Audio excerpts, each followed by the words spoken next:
Hi అండి, అందరికీ నమస్తే. Welcome to Giri garden. ఈరోజు వీడియో ఏంటంటే మనం నర్సరీ నుండి గులాబీ మొక్కలు తెచ్చాం కదండి, అవి ఇప్పుడు కుండీల్లో వేస్తున్నానండి. ఏమేమి కలిపి వేస్తానో మట్టిలో, అలాగే కుండీలో ఏమి వేసానో అడుగున అవన్నీ ఇప్పుడు చూపిస్తానండి. వీడియోకి వెళ్దాం రండి. ఇవ్వండి నర్సరీలో తెచ్చిన మొక్కలు 9 మొక్కలండి, అన్ని రకాలు గులాబీలు. ఇప్పుడు దీంట్లో ఇది ఆల్రెడీ కలిపి వేపిండి, ఎరువు, వరిపొట్టు, మట్టి అండి, ఈ 4 కలిపిందే.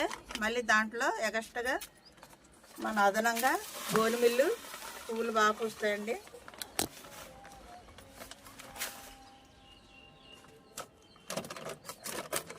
కొద్దిగా బోనుమిల్లు, 2 గుప్పులు ఇదండి ఎస్ఎం సాల్ట్,